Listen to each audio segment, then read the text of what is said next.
Hey guys, Miss Miller's here with Meredith. and today we are doing 2 listening stories, and it's our last listening stories of the school year.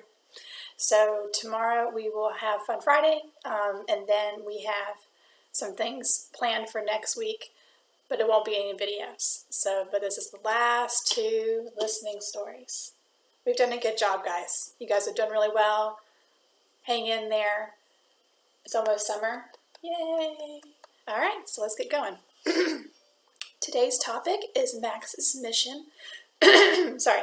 And today's listening story is Max Bakes. All right, you have your listening ears on? Mm-hmm. All right, don't read it.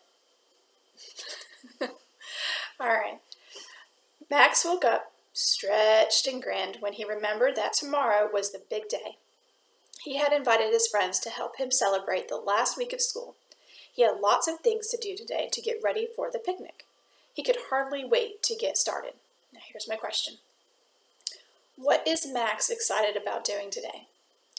Getting ready for the picnic? That's right. Yep, getting things ready for the picnic. After eating breakfast, Max began getting things out for baking. He decided to make sugar cookies for the picnic. He pulled out his favorite mixing bowl and cookie recipe. Max set out the flour and sugar. He measured each ingredient and mixed them together in a mixing bowl. Next, he rolled out the dough into a big circle out on the counter. Max used his round cookie cutter to cut out each cookie. He placed the cookie on a cookie sheet and put them in the oven to bake. He set the timer so he would know when the cookies were done. Here's my question. What does Max make for the picnic? Sugar cookies. Sugar cookies. We like sugar cookies. While the cookies were baking, Max began to make a list of the things that he had to do to get ready for the picnic on Friday. 1. Get the red blanket out. 2. Buy some plates, cups, and napkins. Here's my question. What else does Max need to do before the picnic? Was it in the story? Yes. Get a red blanket and cups, plates, and utensils. Very good. I'm sorry, my allergies. Max thought about his friends. He knew they were busy getting things ready for the picnic too. Honey was making lemonade. Toby was picking fresh strawberries. Sydney and Sophie were making sandwiches. It was going to be a wonderful picnic. Buzz. When Max heard the oven timer buzz go, he knew his cookies were done. He picked up the pot holder and pulled the pan out of the oven. The cookies smelled good. He slid a spatula under each cookie and set it on a wire rack to cool. Here's my question. How does Max know the cookies are done? The timer sets off. That's right. He had set his timer to let him know, and he listened for it, and that's how he knew they were ready to be pulled out of the oven. Max picked up a broken piece of cookie. Yum, they taste good too. While the cookies were cooling, Max gathered the ingredients to make frosting for decorating the cookies. He squeezed a few drops of food coloring into the bowl of white frosting and stirred them in. The frosting turned into a pretty shade of green. Max spooned the frosting into a big bag and then squeezed it out of a small hole in the bag. He began to write his friends' names on the cookies with the frosting. Toby, that's Toby. Sidney, that's Sydney. Sophie, that's Sophie. Honey, that's Honey. Max, that's Max. Max smiled as he set the last cookie on the plate. He knew his friends would enjoy seeing their names on the cookies. He drew a smiley face on the other cookies. But Max couldn't spend any more time admiring the cookies. He had other things to do before the big day. Now here's my last question of this story. How does Max decorate the cookies? He writes all of their names in frostings. That's right. Yep. Can you tell me what color?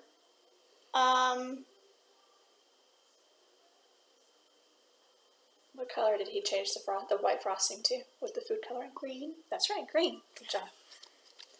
Okay. Well, our last story Max's picnic. Let's get started. You ready? Mm-hmm. Last story. Max opened his eyes. Today was the day he'd been waiting for all week long. Today, his friends were coming to his picnic. Max got up and checked on his cookies.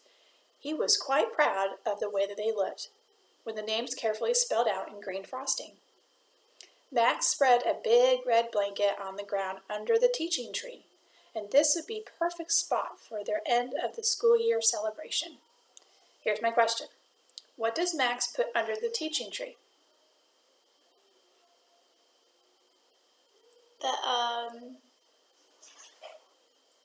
The stuff for the picnic? Yeah, but what did he lay out? Oh, the blanket. The blanket. Good job. The big red blanket. Max carefully placed his plate of cookies on the blanket. Now he just had to wait for his guests. Toby was first to arrive. Hi, Toby. Max took the basket of strawberries from Toby. These look delicious, he said. He placed the basket on the blanket.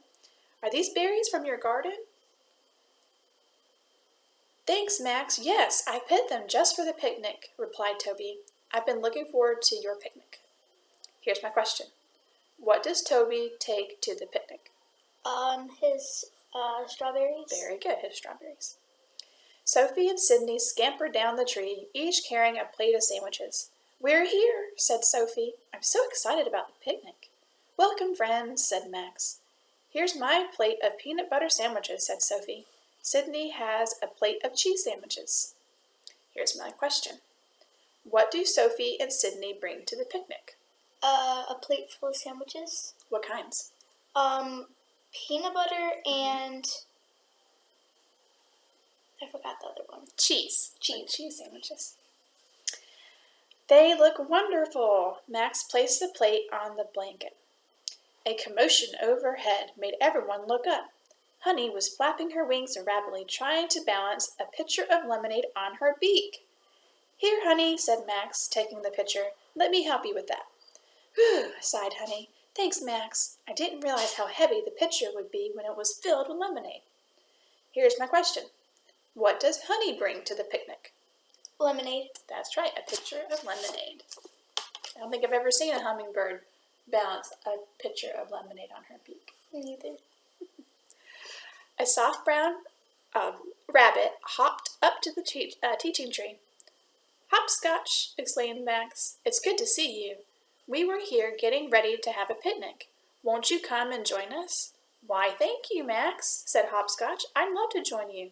I heard that you were celebrating the end of the school year. The boys and girls that have been in your K4 room will be in my K5 room next year. Isn't that amazing? I have a lot of tasty carrots in the basket here. I'd love to share them with you. Hopscotch set a basket of carrots on the blanket. Now, here's my question. Who joins the friends at the picnic? Hopscotch. Hopscotch. Hopscotch is going to be in the K5 room next year. That's pretty cool. Awesome. This looks like a great picnic, said Sophie. We have strawberries, sandwiches, lemonade, cookies, and carrots. As they gathered on the blanket to begin their picnic, the Martins' back door opened. Out ran Jake, Marcos, Caroline, Keisha, and their moms. Jake ran around the porch shouting excitedly, Yay, summer vacation is here! Jake's mother tied a balloon bouquet to the deck post. Look, Caroline pointed to the tree. What is Max doing? Everyone looked. It looks like Max is having a picnic with his friends too, said Marcos. Just like we are, said Keisha. Jake waved.